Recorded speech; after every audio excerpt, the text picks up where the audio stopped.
يهيم بي الشوق إليك، أرسمك خيالا وأطبق عليك جفوني، أخبئك بين ضلوعي الصقرى حنينا، لتصول وتجول كما يحلو لك، حتى أنك تختلس تذكرة إقامة مستديمة في خافقي، فتستحوذ عليه، تسرعه، تبطئه، وحتى أنك توقفه لو أزمعت. فهذا هو المكان الوحيد نستطيع أن نقيم فيه طقوس عشقنا الافتراضي دون أن يراقبنا المتطفلون بعين راهب اعتنق الاستقامة بعد ممارسة كل دروب الخطيئة.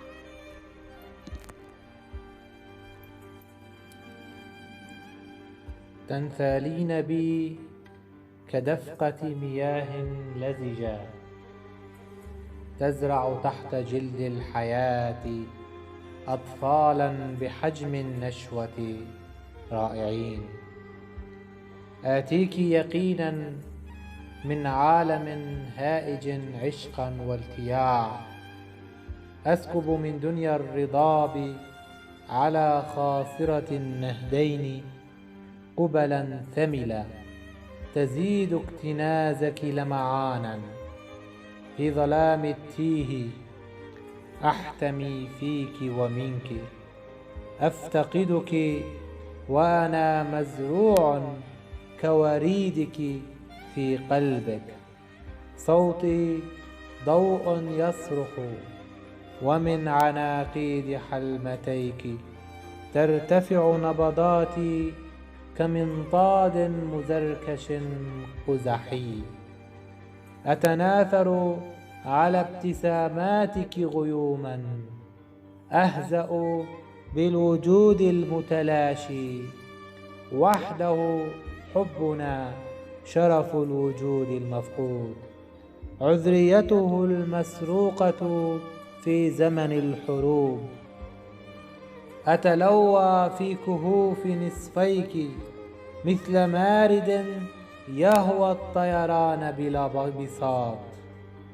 أتلوى في كهوف نصفيك مثل مارد يهوى الطيران بلا بساط. أشرع بكتابة شجوني على معصميك، أغدو كنقوش التاتو على زاوية خصرك الأيسر. أموج بدفء القبلة الأولى للقائك مغشية عشقا، أكدس لأجلك ملايين الاشتهاءات. فما العمر دونك سوى إخصاء متجذر واستيطان في التفسخ حد النخاع. أتعانق وخلودي بك، أحفر في سنين أحزانك ألف طفولة وطفولة، كي نسير إلى الخلود، إلى حيث الميعاد المنشود. عندما تحتاجني أشر إلي بإصبع، عندما تحتاجني أشر إلي بإصبع.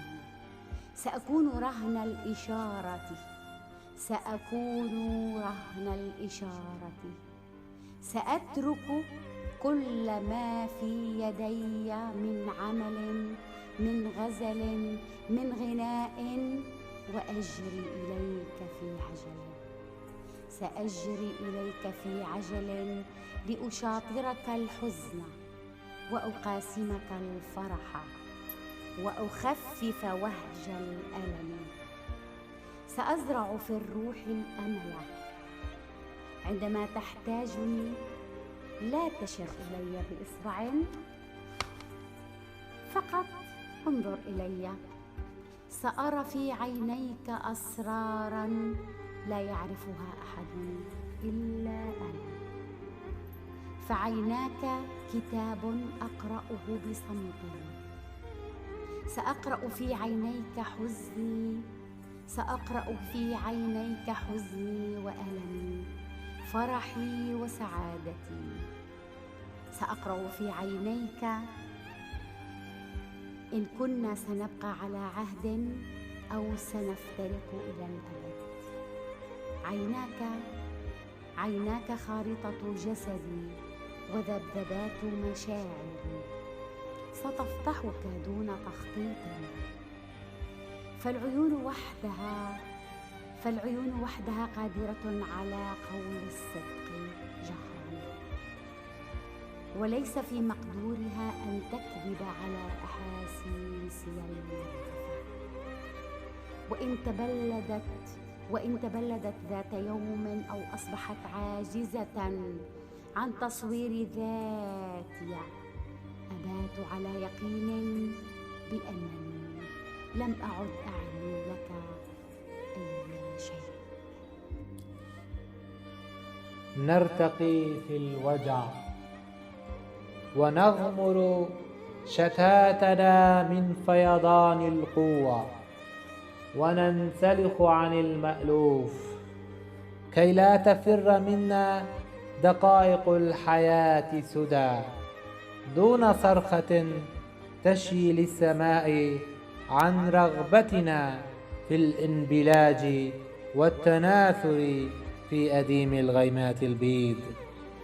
بعيدا عن مفارق الوجع أناجيك، أتخذ منك عاصمة للانسلاخ عن كل قيد سفاح، وأتماهى بمسامات جلدك، أضمر النور في داخلي ولا أخفي بسمتي أمامك. إن طل علي وجهك مثل لوحة الطبيعة الخريفية. لا تتكتمي عن نداء الحب، إن فيه الربوبية والألوهية والسمو للآفاق البعيدة. ولن نفنى لأننا نصغر في الحب، لربما من فرط الحب سنحبو مثل دودتي قز على ورقة دفلة خضراء قاتمة، حتى نغدو بحجم قطرة الندى في صباحات آذار.